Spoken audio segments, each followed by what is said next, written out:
mercy of the Lord, even to an enemy. It is said that a noble man accepts the good qualities of a person of doubtful character, just as one accepts nectar from a stock of poison.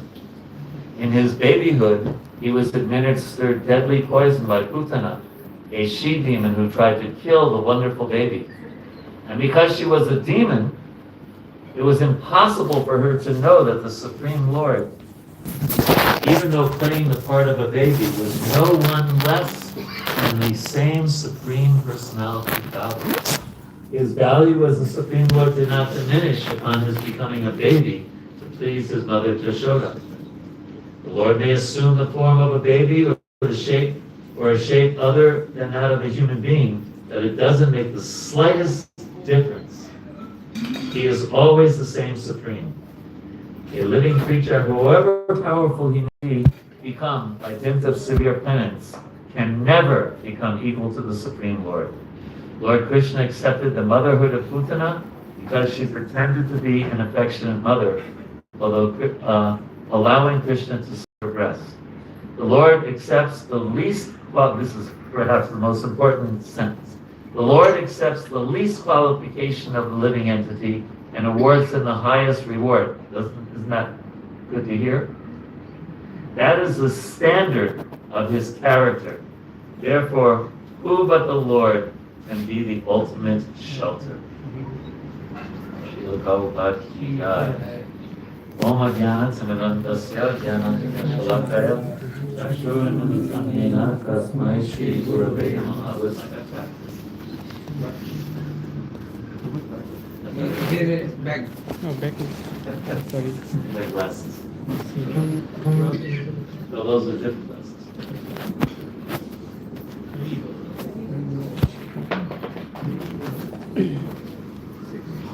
Right.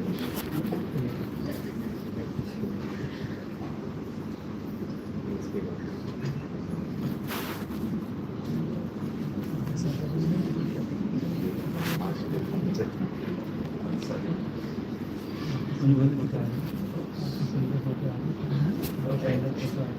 All right, so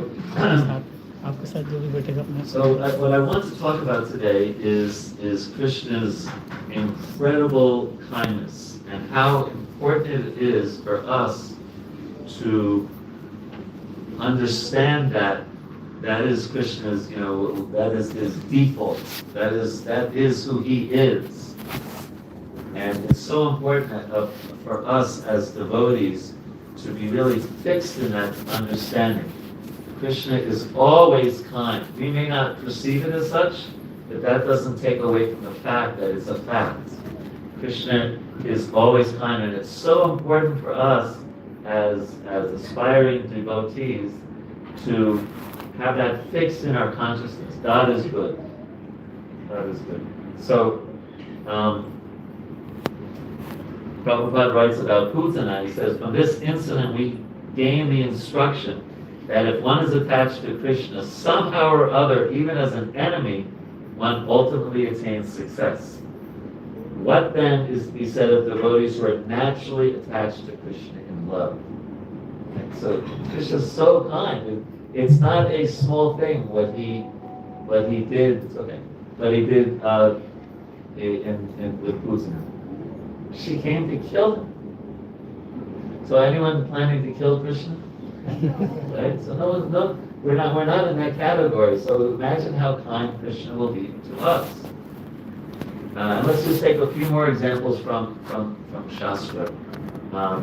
Draupadi. Okay. So Prabhupada writes that in the Mahabharata, Draupadi says, "My dear Govinda, your promise is that your devotee can never be vanquished. I believe in that statement, and therefore, in all kinds of tribulations, I simply remember your promise, and thus I live." And Prabhupada writes, the purport is that Draupadi and her 5 husbands, the Pandavas, were put into severe tribulations by their cousin brother Duryodhana, as well as by others. The tribulations were so severe that even Bhishma Dev, who was both a lifelong brahmachari and a great warrior, would sometimes shed tears thinking of them. he was always surprised that although the Pandavas were so righteous, and Draupadi was practically the goddess of fortune, and although Krishna was their friend, still they had to undergo such severe tribulations. Though their tribulations were not ordinary, Draupadi was not discouraged. She knew that because Krishna was their friend, ultimately they would be saved. So even in difficult times, a great devotee like Draupadi, unflinching faith in Krishna's trust. And let's take a few more examples. Shishupal. Shishupal was like a real rascal. Krishna was elected naturally to be the first person to be worshipped in the Rajasuya sacrifice. Shishupal couldn't handle it. He was so envious of Krishna. 100 times he criticized Krishna. And then what happens? He also, yes, everyone could see that he entered into Krishna's body, but that wasn't his ultimate destination. His ultimate destination was reinstated as Krishna's servant. He was Jai, and Nantavakra was Vijay, or the other way around. So how merciful that this person just criticizing left, right, and center, and he's reinstated because Krishna is so kind. And we really like the story of Sudama, right? Everyone likes the story of Sudama. So Sudama, so poor. They had no food in the house. Right? Well, it wasn't a house, whatever they were staying. And so finally, Sudama's wife says, "You're old friends with Krishna. Could you just beg some charity from Krishna?" So he was so reluctant to do so, but he did, because he had the chance to see his friend Krishna. So he goes to Krishna's abode. He goes to Krishna's place, and all the residents were shocked because Krishna immediately gets up from his chair, offers him his seat. Gets all the paraphernalia for worshiping him, Rukmini standing him, and he's dressed in rags, right? And before, you always have, especially when you go to see Krishna, you have to bring some gift. So they had nothing. So his wife just bakes a little chip rice, right? Probably a little stale even, perhaps, and he has it kind of tucked away. So after all the worship is done and everything, and they reminisce about their times together in Gurukul, Krishna says, "So do you have some gift for me?" And reluctantly, he gives him this little chip rice, and Krishna eats it with great relish, right? Because it was offered with love. He was about to eat more, and what happens? Rukmini said, "No, that's enough. That's enough." Right? And really, out of his ecstasy and his devotion, he forgot to ask Krishna for anything, right? But then when he goes back, we all know the story, and there's these palaces, it says plural, and his wife, who was dressed in rags, is now dressed in, he did recognize her at first, right? So Krishna's so kind. Krishna's always so kind. So there's so many examples. We could go on forever about the kindness of Krishna to his, in the Shastra. Then what other things do we, show Krishna's kindness? He gives us the gift of Shastra. He personally speaks the Bhagavad Gita, not just for Arjuna at that time, but for all of us forever. Prabhupada writes that the instruction given in my books is supposed to be personal instruction. When we read Bhagavad Gita as it is understood we are receiving personal instructions from Krishna. There's no barrier, no physical barrier in the case of spiritual affairs. So Krishna's showing kindness by speaking the Bhagavad Gita. Another example of his kindness. Or arranging for the Srimad Bhagavatam. The question is asked by Shonaka, well, okay, now Krishna's left. Where are we going to find religious principles? And Sutta Goswami replies in the Bhagavatam. And Sanatana Goswami glorifies the Bhagavatam. O Srimad Bhagavatam, I offer respectful obeisances unto you. By reading you, one attains transcendental bliss. nice gift, right? For your syllables rain pure love of God upon the reader. Each syllable. You are always to be served by everyone, for you are an incarnation of Krishna.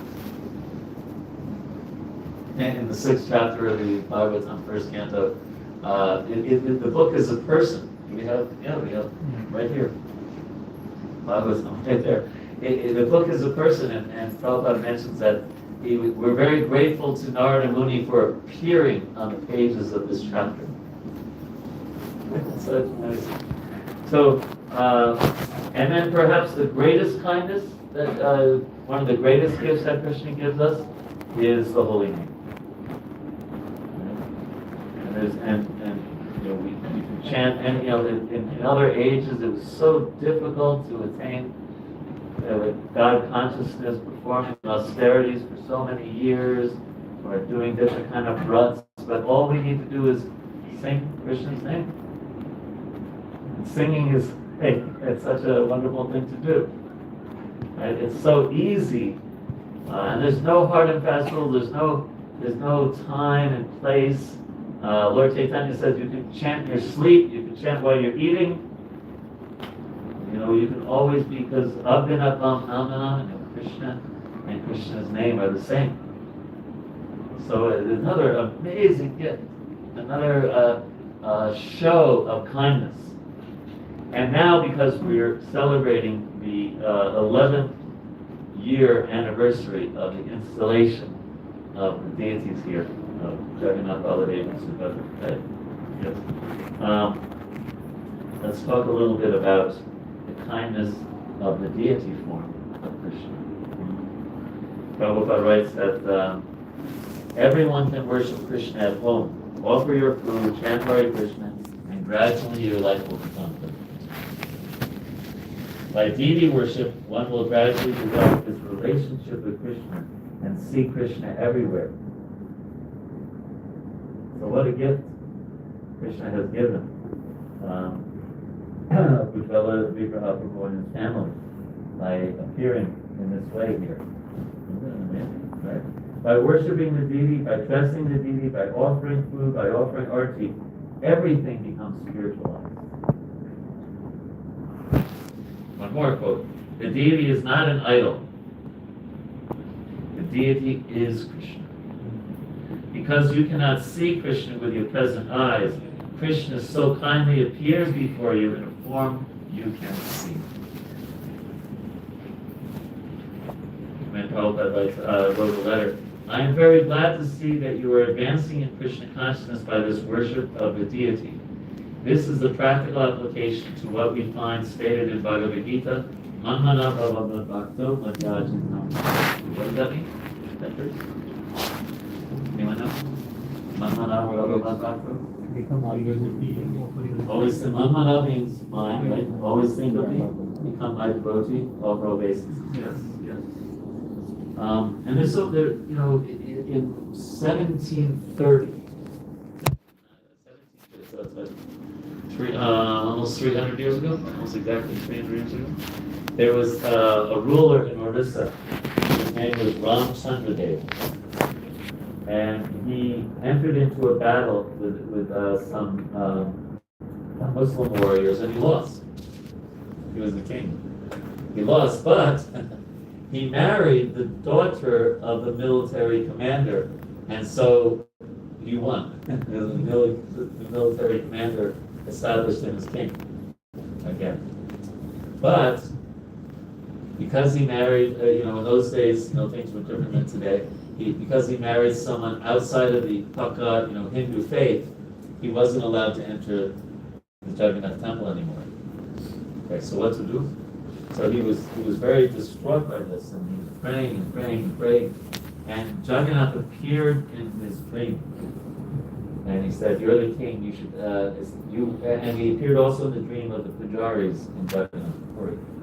And he said, "Establish Patita Pavana Jagannath at the Sinadwara." Anyone seen the Patita Pavana deity?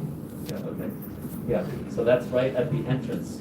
So even people like myself who are not allowed to enter the Jagannath temple, which is not a very good thing, by the way. It's not really a shastric thing.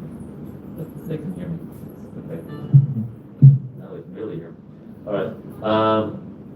So he was ordered by the Lord himself to establish Patita Pavana Jagannath. And it's said that if you take darshan of Patita Pavana Jagannath, it's just as good as taking shelter darshan of the deities inside the temple. Similarly, if you take darshan of the chakra of the fountain. Yes. We interrupt this program to change microphones. Okay. So that's the kindness of Lord Jagannath, right? That he's available for everyone. And you see, as I was trained that when I walk by, I take off my shoes and pay obeisances, and I have darshan of Lord Jagannath, even though I'm not allowed in the temple. Yeah. And then the story of the pastime of how Jagannath appeared for the first time in ISKCON is really amazing. So there's a wonderful disciple of Srila Prabhupada's named Malati Devi Dasi. And this is very early in ISKCON, when devotees didn't know anything. And you can just imagine, there was no Bhagavad Gita printed yet. There was, it was 1967, or maybe early 68. Prabhupada just arrived in America in 66. And, they don't come from the background like many devotees in this room or on the Zoom call of having some background in Krishna consciousness or in Hinduism or something. They had zip. So Malati Devi used to go to, it's, for those in New York, it's kind of like Pier 1 Imports, but it had another name, something else, but it was a kind of a novelty shop. And so she would always look, hippies in those days would always look for kind of cool things in those shops. So she walked around, didn't see anything too interesting, and just as she was leaving, she saw 3 barrels filled with these interesting looking. So she picked one up, the black one with big eyes, and she looked at the bottom and it said "Made in India." Mm-hmm. So she said, "Oh, I should take this." So she took it. She didn't pay for it. She borrowed it. We used to call it a 5-finger discount. Okay. If you did that in Singapore, you end up in jail for how long? 7 years or something like that. So you don't. What do they say? Don't try this at home. So, they were very, very poor, and they just, she just put a little Jagannath on the table where they were staying. And one day, Mukunda, who became Mukunda Maharaj many years later, he noticed it and he took it to go to Srila Prabhupada and put it on the desk. Prabhupada's desk was one of those metal trunks. Remember those metal trunks? That, if you get your dhoti caught and then you rip your dhoti into those ones, right? They have the sharp. Yeah, right. And then when Prabhupada walked in and saw it, he paid obeisances. And Mukunda and Shyamasundar Prabhus were shocked. And Prabhupada said, "Where did you get this?" And they said, "Oh, Malati." He said, "Bring her here immediately." Right? And so Malati ran out. She was cooking. She turned off the stove, ran up 2 flights of stairs. She's like almost 80 years old now, 70 something. She said, "In those days I could run." So she ran up the stairs. She said, and Prabhupada said, "Were there others?" And she said, "No, there was a whole container full of them." And I said, "No, Prabhupada said, were there 2 others? One white," and she said, "Yeah, there was one white and one yellow. Get them." So I think she also borrowed those. And then Prabhupada called in Shyamasundar and Prabhu, and he said, "Can you?" I think he said 3 feet. He said, "Can you carve?" Prabhu had some ability to carve, but not on that scale. But he said yes, right?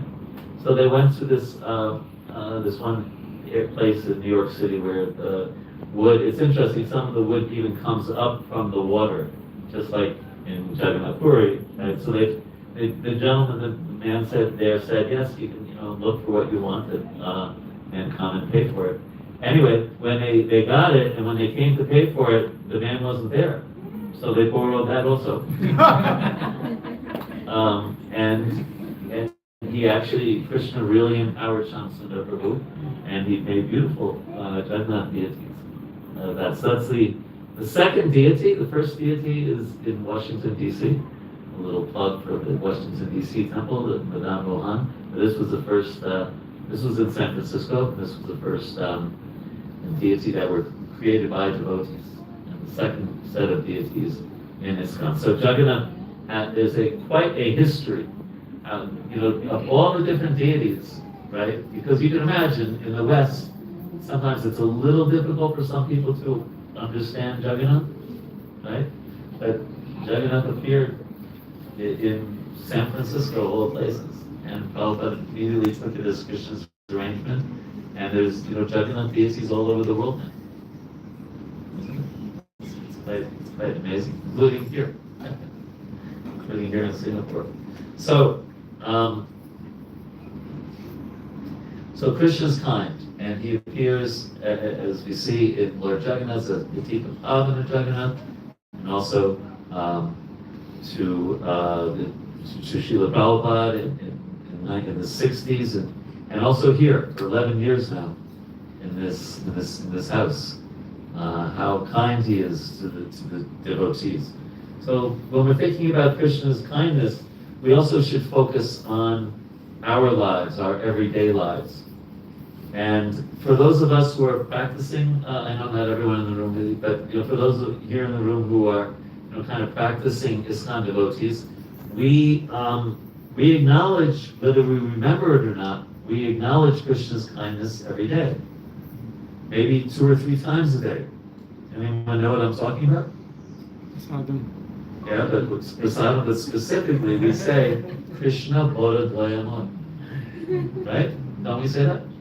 Krishna Bodha Dvayamaya. What does that mean? Krishna's very kind. Krishna's very Dvayamaya, very merciful. No, Bodha means very, and Dvayamaya means merciful. So every day, and as we're salivating and thinking of, whatever, well, we have to be careful, it's Ekadasi. But anyway, as we're thinking about, we're kind of sometimes going through the prayer like quickly.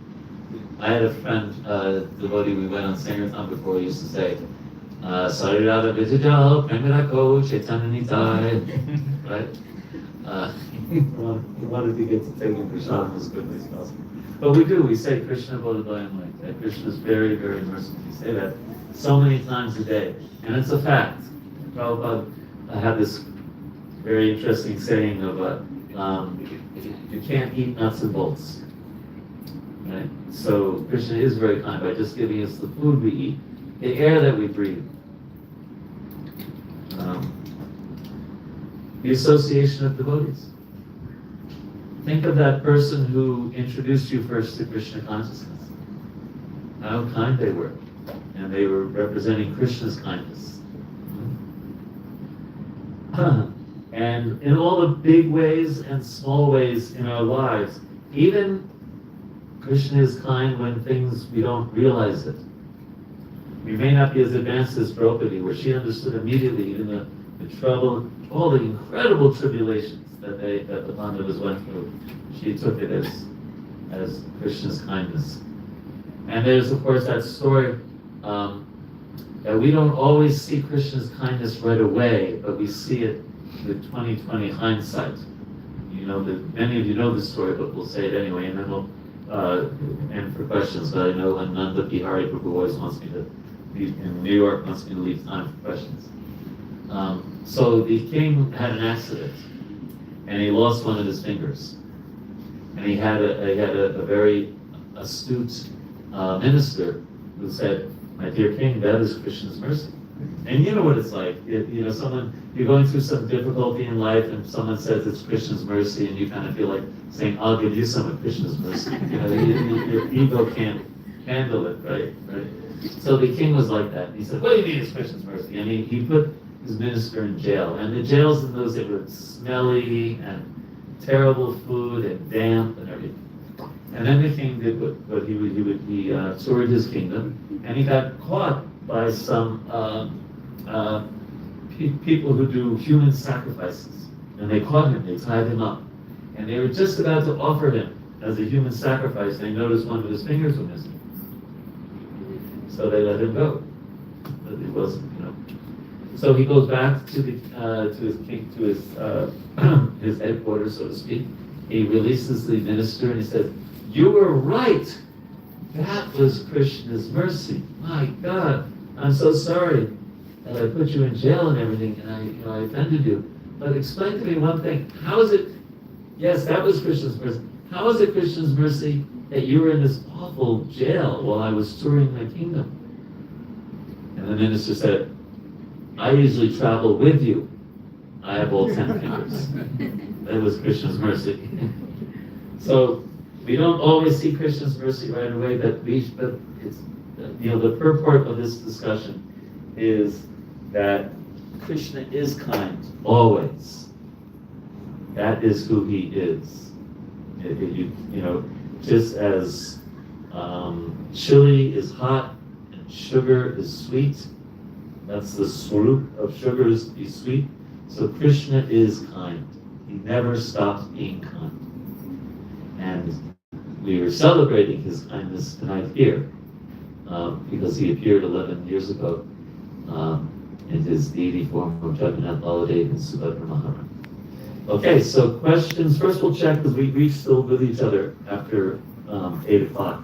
Is online, are there questions, comments, thoughts? Looking at the chat.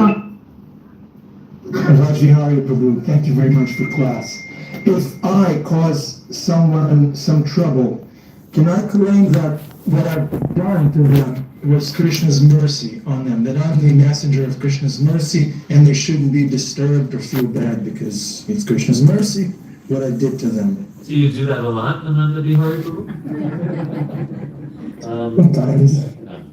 Well, we look at things from different angles of vision, okay? So from the person who you offended, we'll say, there's that beautiful statement, we mentioned this in class yesterday, the day before, I can't remember. Prabhupada told Peter Burwash, "Do not be upset at the agent of your karma." It's a beautiful statement, isn't it? If someone's giving you a hard time, some difficulty in your life, they're just putting your karma on a nice silver platter and handing it to you. Please take. And Prabhupada said, don't be upset with the person who's doing that. So from his point of view, or his or her point of view, that may be a very spiritual reaction. Now, from your point of view, you may be in big trouble with the big boss, with Krishna. Because especially if we do this to a devotee, why is it that the first offense against the holy name is to offend devotees? And that's because a devotee is dear to Krishna. So you're offending someone that, for the men in this room and for the ladies in this room, if someone speaks ill of your spouse, aren't you really upset? You can speak ill of your spouse, that's another thing. But if someone else does it, notice all the ladies laugh? That's interesting.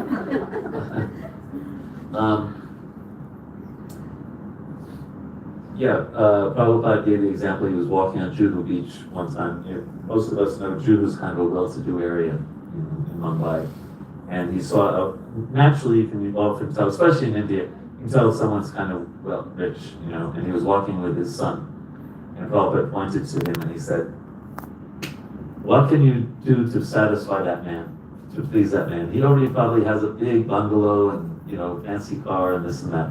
But he said, if you have a 1 rupee sweet and you give that to his son, and his son is pleased, the man will be so happy with you. So similarly, when we serve Krishna's devotee, Krishna is so happy. And when we offend Krishna's devotee, so Ananda Bihari, we have to look at it from different angles of vision. And so you're in trouble. The other person, if they're seeing it as Krishna is giving them their karma, then they're advancing in spiritual life. How does that sound? Thank you. So I can't walk around pushing everybody out of the way, claiming that I'm the agent of Krishna. Can't do that, right? No, I would suggest you avoid that one, yeah. Thank you. I will. Now that you... That's my job, Ananda Bihari. Yeah, that's Bhima Prabhu's job. That's another devotee on the, I see a hand up. I see a hand up. That's Mike and Dean. Yes, Mike. Hare Krishna, thanks for, as Jamunajaya said, thank you for taking time in Singapore to run this class this morning. I already answered this question in my heart, so I'm asking this really for a practical sense for my family. Okay. How is it, my answer in my heart is I'm just going to double down with my practice. Recently, a family member was giving a horrible cancer diagnosis. Oh, Krishna. My wife's sister. And she's asking, what's the point of it all? You know, like, what is the point of life? You know, how is it, and the framing with this class, like, how would this be Krishna's mercy? And for me, I haven't said anything because I don't know what to say. You know, because it's just the other day. And for me, I'm like, well, I'm just gonna, you know, try to get as many rounds in as a day, listen to Bhagavatam class, be supportive, all that. But how do you frame out the question of Krishna's mercy to diagnosis like that? Sorry for such a hard question. No, it's not hard. It's not a hard question. It's such an important question. Well, it depends on who we're talking to. Okay, let's say we're talking to someone who accepts Bhagavad Gita, and but just is naturally struggling with any of us. It would be a challenge. So I also mentioned this in the class the other day in the temple in Singapore, that one of the biggest causes of conflict in the world is unclear expectations. And so Krishna goes out of his way in Bhagavad Gita to clarify expectations. And I like to give the example that, the word alaya means place, and bhojan alaya means restaurant, right? It's a place Shodalaya is the place you get medicine, Shodalaya. And Krishna says, Dukhalaya, that this is the place of Duk, this is the place of unhappiness. He also says, Anityam Asukam Loka. It's the same, different Sanskrit word, same meaning, right? Asukam. So he's trying to clarify expectations. This is a place you get cancer. This is 13th chapter, Janma Mrityu Jaravyati Dukkha Doshanudarshanam. That a wise person keeps in front of a mind, not only when we get a diagnosis, but always birth, death, disease, and old age. Because those are, in America they say the only things for certain are death and taxes. So you may be able to avoid tax. I'm sure you can't in Singapore. Everyone follows the rules here. Right? But anyway, we definitely get older. We definitely get sick sometimes, and everyone dies. I mean, when you think about it, that's a big calamity. When you think about it, everyone on this planet, 100 years is nothing, and there won't be one person, maybe there'll be 10 people who are alive now in 100 years from now. So that's a calamity. All of us are dying. Yeah. And 100 years is nothing. We were talking about that also the other day. Lord Brahma's 311 trillion, 40 billion years is a lightning flash in eternity. So 100 years is nothing, right? So Krishna's really trying hard to help us, because if we're honest, I think most of us would think life is basically good and every now and then there's a problem. But what Krishna's kind of saying in the Gita is, life is basically a problem and every now and then things are okay. Because, we've all hit this brick wall of disease, old age, and death. And that could be really depressing if we don't understand Krishna Baladoya Moy. And this could be our last birth. in the material world, and we could be happy forever with Krishna in the spiritual world. So, but now just one other thing before the deity reading in there is, so the key verse, Prabhu, of course, is Canto 10, chapter 14, verse 8,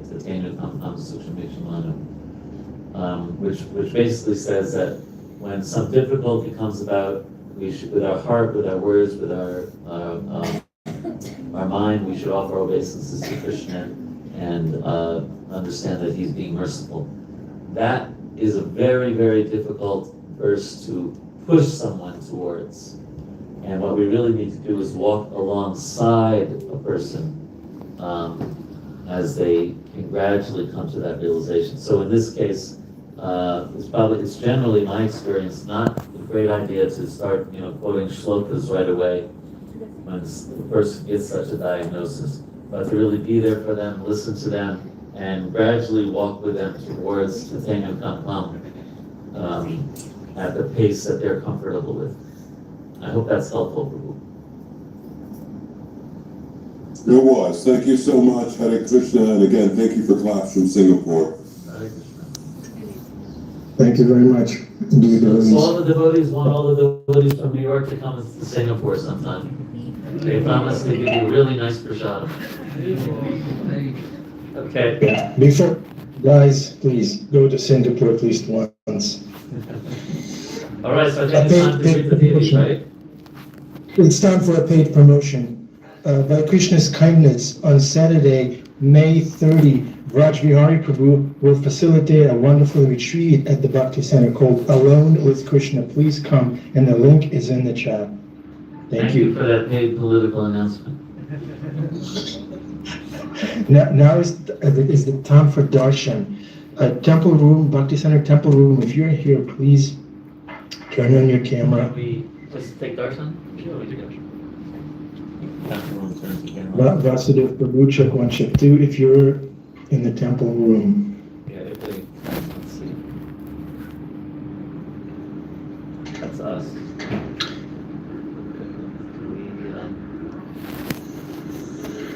Let's see. Looks like we don't have. I'm not there right now. Just close that. Thank you. Hare Krishna, everyone. Hare Krishna, everyone in New York and elsewhere. Thank you. Hare Krishna. So maybe we can take darshan of Oh yeah, take Tushar darshan of Puja, Jagannath. 1 second. Take deities. darshan. Yeah. 1 second. Are those your disciples, Tushar Prabhu? There we go. You see Jagannath Baladev? Jai Jagannath. Oh, everyone's Jai showing Baladev, Jai Oh, Subhadra. okay. Isaiah, thank you so much. Hare Krishna. Okay, we can close it out now. So anyone here have questions, thoughts, comments?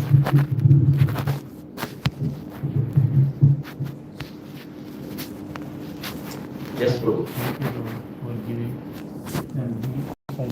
Krishna is very kind. Krishna Buddha. There's a microphone for you. Krishna is so kind, he wants everyone to hear what you say. Oh, that was it? You just wanted to Couple of questions, Prabhu. one at a time. Yeah. So one with regards to Jagannath Puri temple and not allowing foreigners. What's behind that? I mean, do we know? Well, as you know, historically, India hasn't had a great relationship with the British Raj, and before that, the Mughals. Right? So, it's very interesting. So historically, there's been, a lot of problems sometimes with deities being desecrated, and just, the British Raj had some good aspects, but also some really, obviously, problematic ones. So it's somewhat of a carryover from that.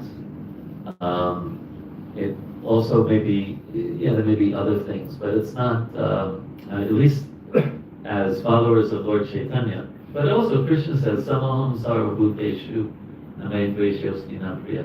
He says that, Krishna says, I see everyone equally. And then he says, what's that verse? The one about seeing equal. Vidya Vinaya Sampane Brahmani Kavi Hastini Suni Chaiva Swabhakecha Andita Samadarshina. That the Pandit, the learned person, sees with equal vision a Brahmin, a outcast, a cow, an elephant, because they're all spirit souls. So it is a misunderstanding, but at the same time, there was the greatest devotee of Lord Chaitanya faculty was Haridas Thakur.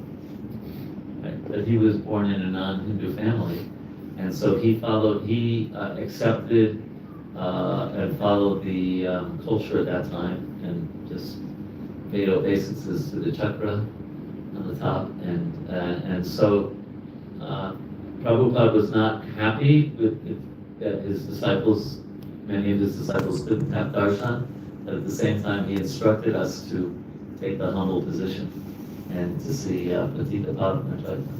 But yeah, it is changing in a lot of temples, and of course many temples, foreigners are allowed. Thank you, Prabhu.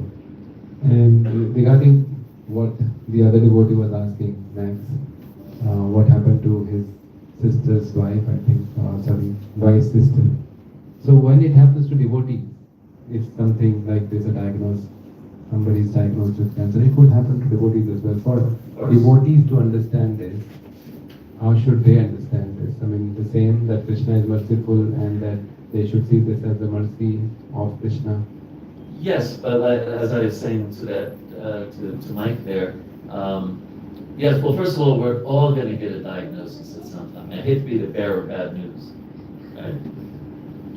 Probably in one place he said, even the would-be children of your children have to die someday. Like, it's just the nature of this world, unfortunately. We chose to be here, so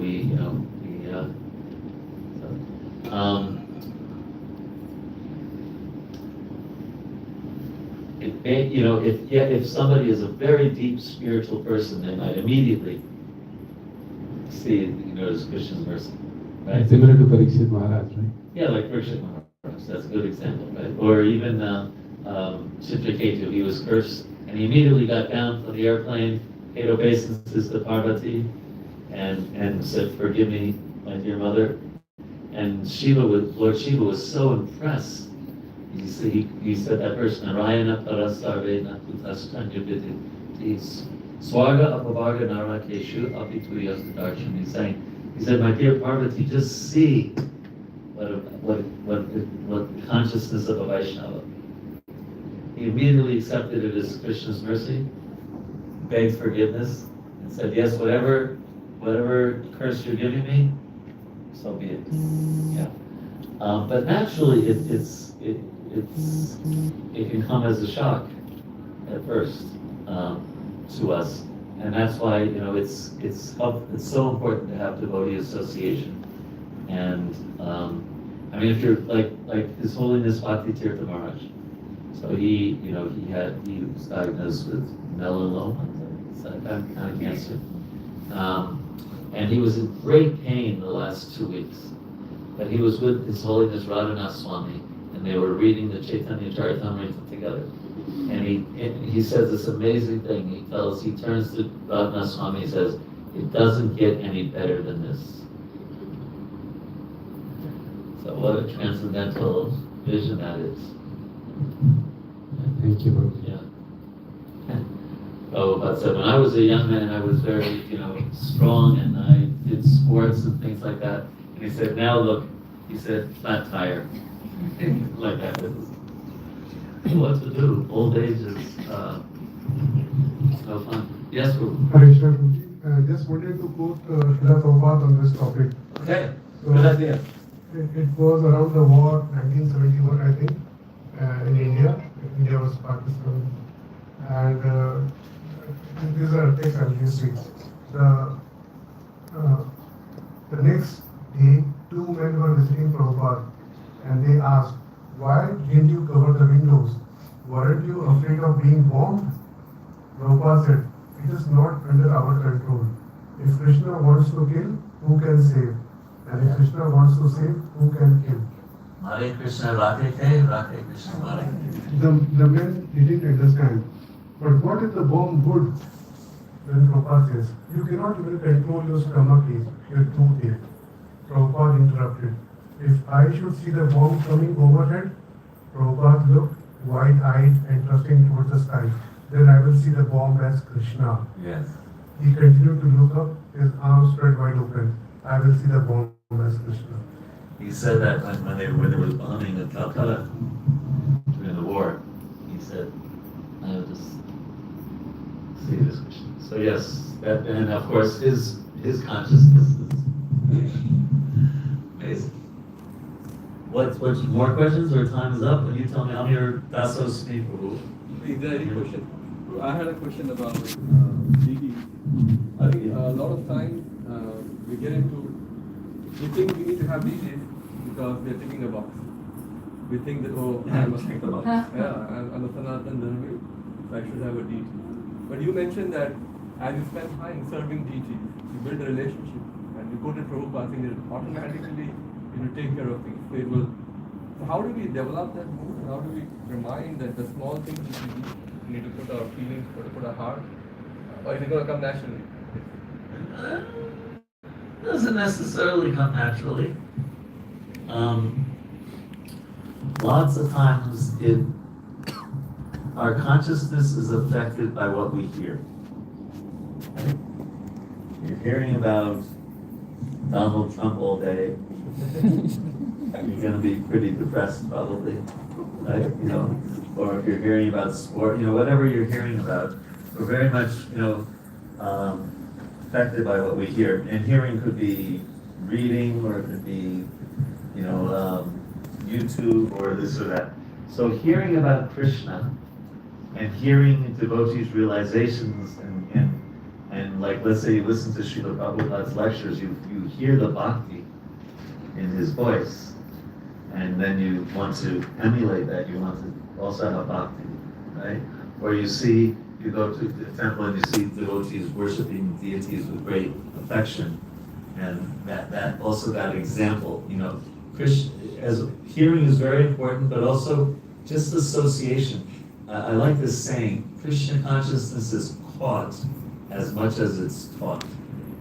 You see it in the example of others. So just by being with devotees who have bhakti, we want to be like them. So a lot of it can be association. So those two things, hearing and association. And then that really,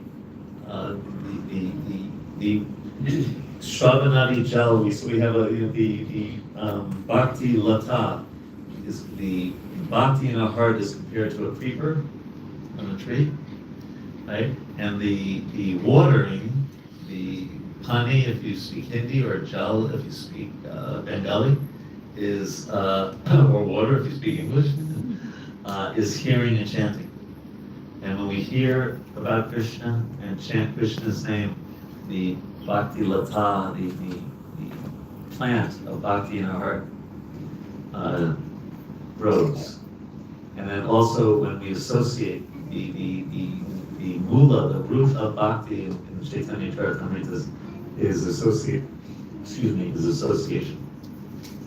So those two things really help a lot.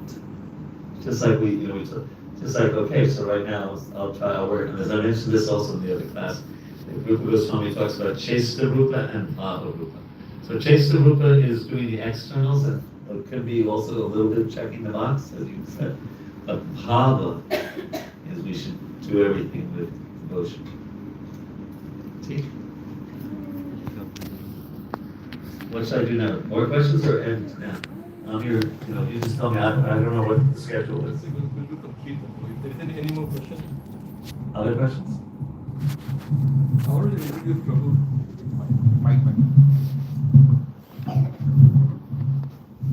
Vraj Bihari Prabhu, he's based out of Washington DC.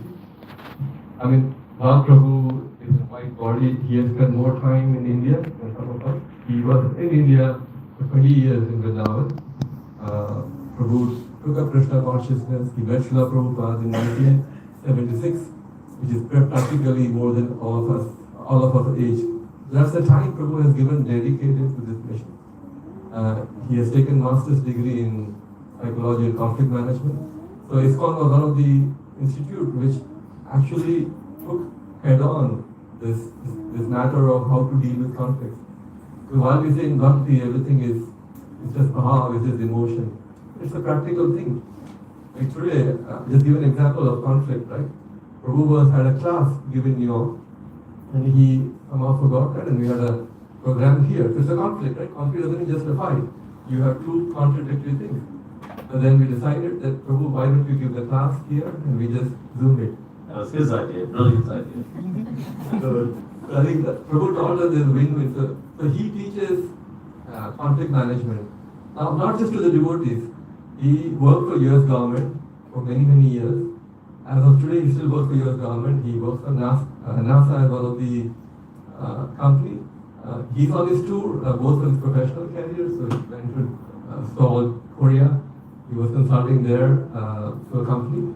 Of course, he's also amongst the devotees here and taking us through the basics of conflict management. So what I can just say that it's our fortune that Prabhu is here. If you have any questions, you can ask him separately. But I can tell you one thing, we have spent 4 or 5 sessions with Prabhu. I had heard Prabhu many, many years back, and that was, I was looking forward to have his association. But Prabhu has a lot of practical realizations to share, a lot of practical points to share. If you see the class today, he didn't make it very esoteric, it was very practical. So I think we should just, I mean, if you're in Singapore, if you would like to hear Prabhu, I think he has more classes still lined up. He's here till next weekend. If you would like to come and hear him, we do that. We'll do some kirtan. As Prabhu said, today is the 11th anniversary of Lord Jagannath appearing at his house. Sunit Prabhu, Shyamdev Prabhu and Vrinda Mataji, they were the ones who gifted us the wonderful deity. It was the same tithi. It was partially a coincidence, so we decided to carry on. So we'll do some kirtan. So you would like to sing something, or If you have a better kirtan leader, then you sing something? We have after that. So you I can, can sing something. and then we'll have. What do you want to sing? Whatever. That same button? It's a nice button. All right. Let's sing that button.